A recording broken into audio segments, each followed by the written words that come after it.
Is it weird that I'm reading this at Christmas?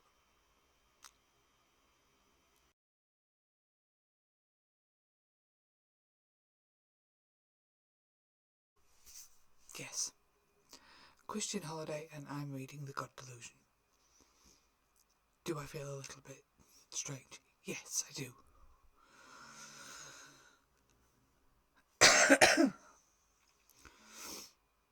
Now for the next part. Self-confessed atheist for the past 30 years. And I haven't read it. This is the first time I've ever picked it up.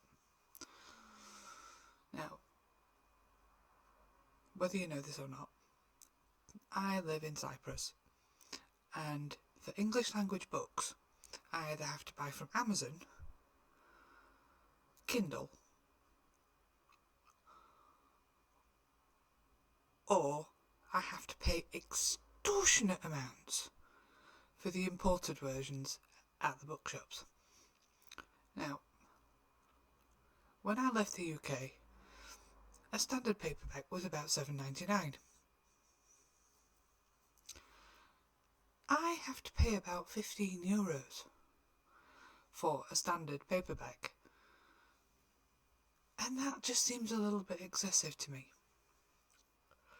Now, a few days ago, on the run up to Christmas, I went to a second-hand bookshop and went a little bit loopy. Where nearly all the books were about €3, how did I spend over 50? I'm a book person. That's how. So I went loopy, and just as I was, carrying my huge haul to the counter, I spotted The God Delusion on a shelf.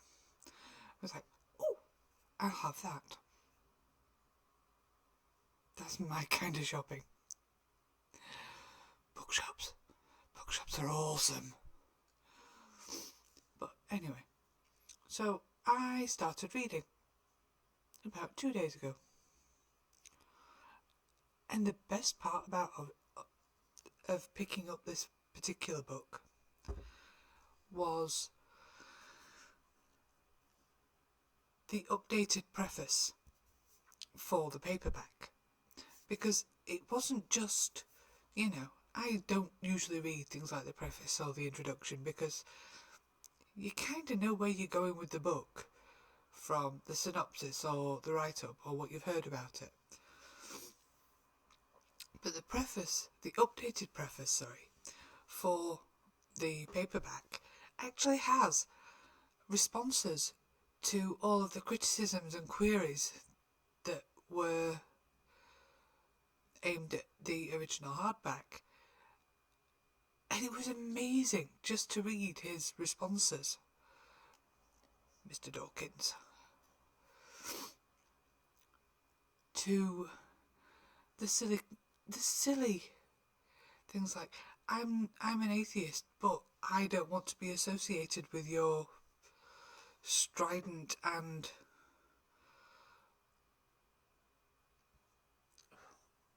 let me have a look for it.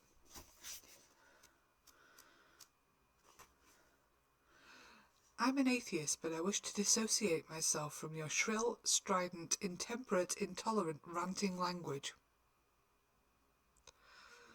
Now, the amazing part was that he actually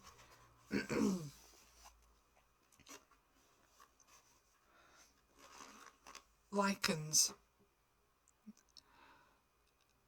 his talking about God and the delusion of it to restaurant reviews.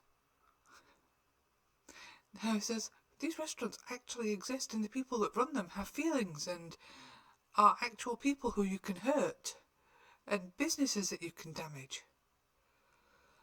But people can be incredibly brutal in what they say about these actual things that exist. So why is his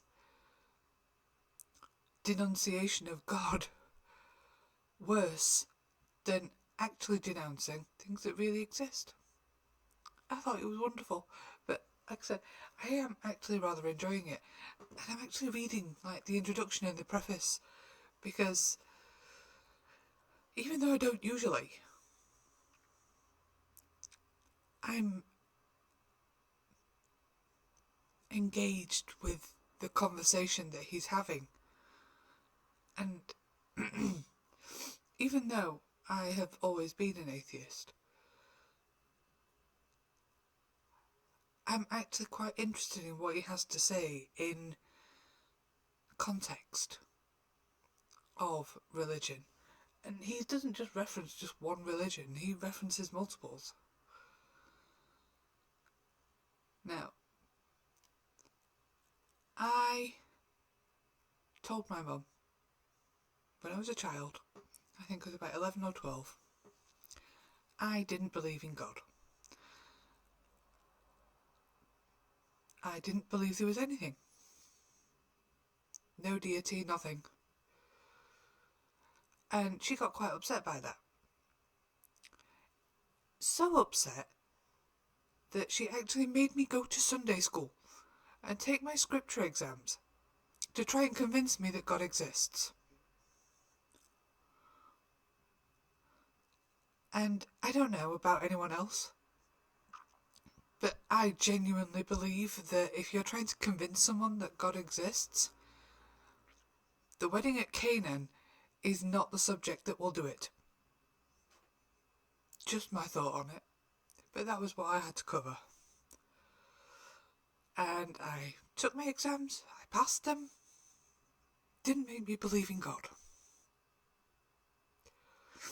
Now, I love Christmas. But as anyone will tell you, Christmas is not just a Christian holiday.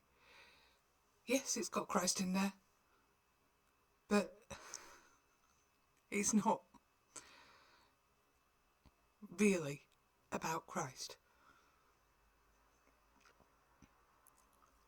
There are so many pagan, druidic, Roman, ancient Greek, even Egyptian themes that have followed this midwinter festival around this time. Might be a few days out, but there has always been a celebration of this time. Let's be honest, the midwinter festival has sod all to do with the birth of a Messiah. So I feel free to celebrate my midwinter whether I have religion or not. So this is my justification for reading God Delusion at Christmas. Yay!